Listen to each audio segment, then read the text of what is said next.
മിശിഹായിൽ സ്നേഹം നിറഞ്ഞവരെ, കടൽ കടന്ന കനൽവഴികൾ എന്ന പഠന പരമ്പര വർത്തമാന പുസ്തകത്തെക്കുറിച്ചുള്ള പാഠവും പൊരുളും ഒരു ചരിത്രവിചാരം നമ്മൾ മുന്നോട്ട് പോവുകയാണ്. ഇന്ന് 23-ാമത്തെ പാദമാണ് നമ്മൾ പഠനവിധേയമാക്കുക. പാറേമാക്കൽ തോമാ കത്തനാർ രചിച്ച വർത്തമാന പുസ്തകത്തിലെ 23-ാമത്തെ പാദത്തെ ആസ്പദമാക്കിയാണ് ഇന്നത്തെ ക്ലാസ്സുകൾ. നമുക്കൊരു നിമിഷം പ്രാർത്ഥനാപൂർവമായിരിക്കാം. ഈശോയുടെ വലിയ കൃപ നമുക്ക് ആവശ്യമാണ് സഭയെക്കുറിച്ച് മനസ്സിലാക്കുന്നതിന്, സഭാചരിത്രം പഠിക്കുന്നതിന്. ഈശോയുടെ വലിയ കൃപ നമുക്ക് എപ്പോഴും ഉണ്ടാവട്ടെ. ദൈവകൃപയിൽ നിറയാൻ വേണ്ടി പ്രത്യേകമായി പ്രാർത്ഥിക്കാം. അതുപോലെ തന്നെ സഭാമക്കൾ നമുക്ക് നൽകിക്കൊണ്ടിരിക്കുന്ന വലിയ പഠനങ്ങൾ, എങ്ങനെയാണ് നമ്മുടെ പൂർവികർ സഭയെ കൂടുതൽ സ്നേഹിച്ചതെന്നും സഭയുടെ നന്മയ്ക്കു വേണ്ടി തങ്ങളുടെ ജീവിതം എങ്ങനെയാണ് മാറ്റിവെച്ചതെന്നുമൊക്കെ ഈ ചരിത്ര പുസ്തകത്തിലൂടെ നമുക്ക് മനസ്സിലാക്കാൻ സാധിക്കും. അതെല്ലാം അതിൻ്റെ പൂർണ്ണതയിൽ മനസ്സിലാക്കാനായിട്ട് തമ്പുരാൻ്റെ കൃപ നമുക്കുണ്ടാവട്ടെ. പരിശുദ്ധാത്മാവിൻ്റെ നിറവിന് വേണ്ടി പ്രാർത്ഥിക്കാം. പരിശുദ്ധമ്മയുടെയും വിശുദ്ധ യോസേപ്പ് പിതാവിൻ്റെയും മാധ്യസ്ഥം പ്രത്യേകമായി നമുക്ക് തേടാം. ഇന്നത്തെ 23-ാം പാദം പുസ്തകത്തിലെ 140 മുതൽ 143 വരെയുള്ള പേജുകളിലാണെന്ന കാര്യം ഓർക്കുക. ഈ പേജുകൾ പറയുന്നത് ആ പാഠഭാഗം വായിക്കാനും കൂടിയാണ്. മുൻ ക്ലാസ്സുകൾ കേട്ടിട്ടില്ലാത്തവർ മുൻ ക്ലാസ്സുകൾ കേൾക്കാനായിട്ട് ശ്രദ്ധിക്കുമല്ലോ. അതുപോലെ തന്നെ പാഠപുസ്തകം വായിക്കുകയും ചെയ്യുക. നമുക്ക് ക്ലാസ്സിലേക്ക് പ്രവേശിക്കാം. പാറേമാക്കൽ തോമാ കത്തനാർ രചിച്ച വർത്തമാന പുസ്തകത്തിലെ 23-ാം പാദത്തെ ആസ്പദമാക്കി മൈലാപ്പൂരിലെ പുണ്യസ്ഥല സന്ദർശനവും മെത്രാൻ്റെ മനംമാറ്റവും ഉൾക്കൊള്ളുന്ന വിവരങ്ങളാണ് താഴെ പറയുക. 5 പ്രധാന ആശയങ്ങളിലൂടെയാണ് നമ്മൾ ഈ ക്ലാസ് മുന്നോട്ട് പോവുക. ചിന്നമല സന്ദർശനവും മൈലാപ്പൂരിലെ സംഭവങ്ങളുമാണ് ഇന്നത്തെ പഠനവിധേയം. ചിന്നമലയിലെ പുണ്യസ്ഥലങ്ങൾ. മാർത്തോമാ ശ്ലീഹ ഒളിച്ചു താമസിച്ചിരുന്ന ഗുഹയും അതിനു മുകളിലെ പള്ളിയും സംഘം സന്ദർശിച്ചു. ശ്ലീഹ തൻ്റെ വടി പാറമേൽ നാട്ടിയപ്പോൾ അത്ഭുതകരമായി ഉണ്ടായ നീരുറവയും അവിടെ കണ്ടു. കൂടാതെ ശ്ലീഹായുടെ പാദമുദ്ര പതിഞ്ഞ പാറയെ ഭക്തിപൂർവം വന്ദിച്ചു. സാധാരണ മനുഷ്യരുടെ പാദത്തേക്കാൾ വലിപ്പമുള്ളതായിരുന്നു ആ പാദമുദ്ര. പെരിയമലയിലെ അത്ഭുതങ്ങൾ.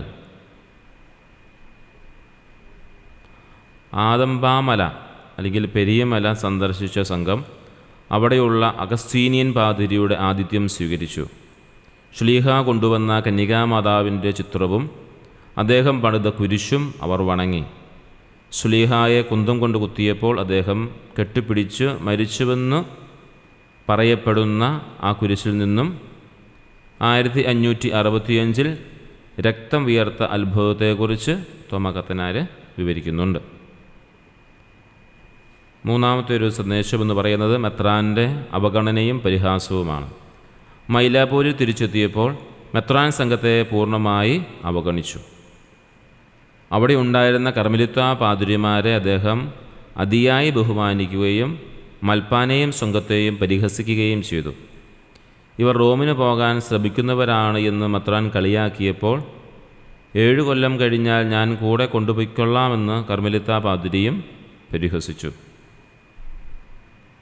നാലാമത്തെ ആശയം അഗസ്തീനിയൻ പാതിരിയുടെ ആശ്വാസം.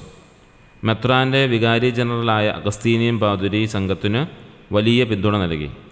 മെത്രാന് പ്രായക്കൂടുതൽ ആയതുകൊണ്ട് നുണയും സത്യവും തിരിച്ചറിയാൻ കഴിയാത്തതാണെന്നും കർമ്മലിത്തക്കാരുടെ തട്ടിപ്പിൽ അദ്ദേഹം വീണുപോയതാണെന്നും അദ്ദേഹം വിശദീകരിച്ചു.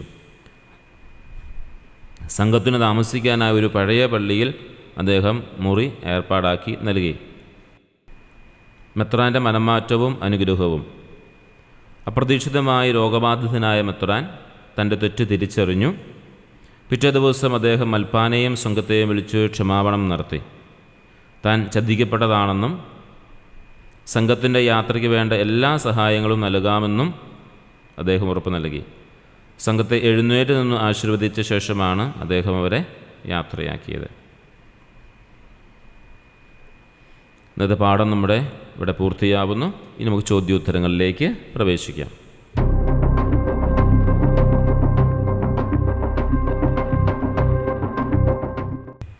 മാർത്തോമാ ശ്ലീഹ ഒളിച്ചു താമസിച്ചിരുന്ന ഗുഹയുടെ ഏകദേശ അളവ് എത്രയായിരുന്നു? 6 കോൽ വീതിയും 8 കോൽ നീളവും.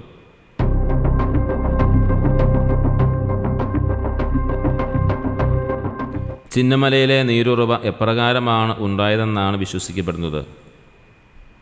ശ്ലീഹ ദാഹിച്ചപ്പോൾ തൻ്റെ വടിയുടെ അഗ്രം പാറമേൽ നാട്ടിയപ്പോൾ ഉണ്ടായതാണ്.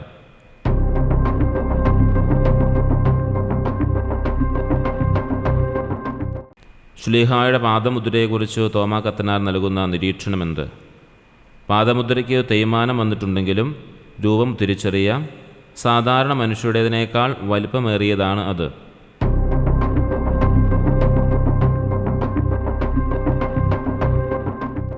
പെരിയമലയിലെ ചുമതലക്കാരനായിരുന്ന അഗസ്തീനിയൻ പാതിരി മൽപ്പാനെ ബഹുമാനിക്കാൻ കാരണമെന്ത്? മൽപ്പാൻ്റെ റോമിൽ നിന്നുള്ള ഡോക്ടറേറ്റ് ഡിപ്ലോമ വായിച്ചതുകൊണ്ട്.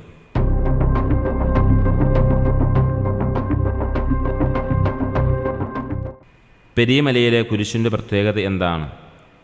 പാറയിൽ കൊത്തിയുണ്ടാക്കിയ ആ കുരിശിൽ നിന്നും 1565 ഡിസംബർ 18 രക്തം വിയർക്കുന്ന അത്ഭുതമുണ്ടായി.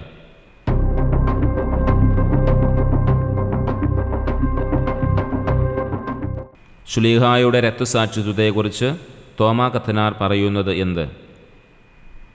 ബ്രാഹ്മണൻ കുന്തം കൊണ്ട് കുത്തിയപ്പോൾ ശ്ലീഹ ഓടിച്ചെന്ന് പെരിയമലയിലെ കുരിശിൽ കെട്ടിപ്പിടിച്ചുകൊണ്ടാണ് മരിച്ചത്.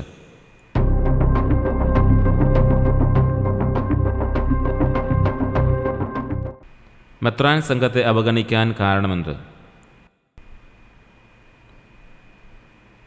കർമ്മിലിത്ത പാതിരിമാരുടെ ദുർബോധനത്താൽ, അതായത് തെറ്റായ വിവരണങ്ങൾ നൽകിയതിനാൽ.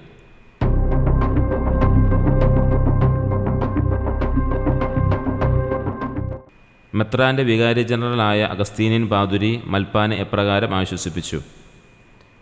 മെത്രാന് പ്രായാധിക്യം മൂലം സത്യവും മിഥ്യയും തിരിച്ചറിയാൻ കഴിയാത്തതാണെന്നും യാത്രയിൽ ഉറച്ചു നിൽക്കണമെന്നും അദ്ദേഹം പറഞ്ഞു.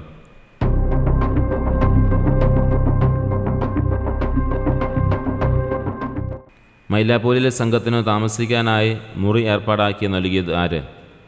മെത്രാൻ്റെ വികാരി ജനറൽ.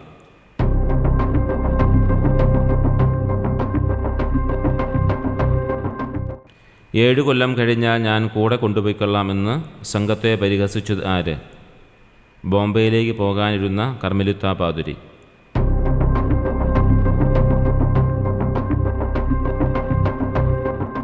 മെത്രാൻ മനംമാറി സംഘത്തോട് ക്ഷമ ചോദിച്ചത് എപ്പോൾ? രാത്രിയിൽ അപ്രതീക്ഷിതമായി രോഗബാധിതനായ ശേഷം.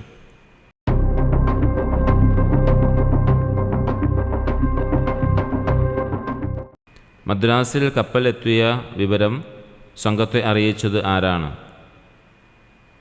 മെത്രാൻ്റെ സെക്രട്ടറിയായ യോഹന്നാൻ ദെ സോസ.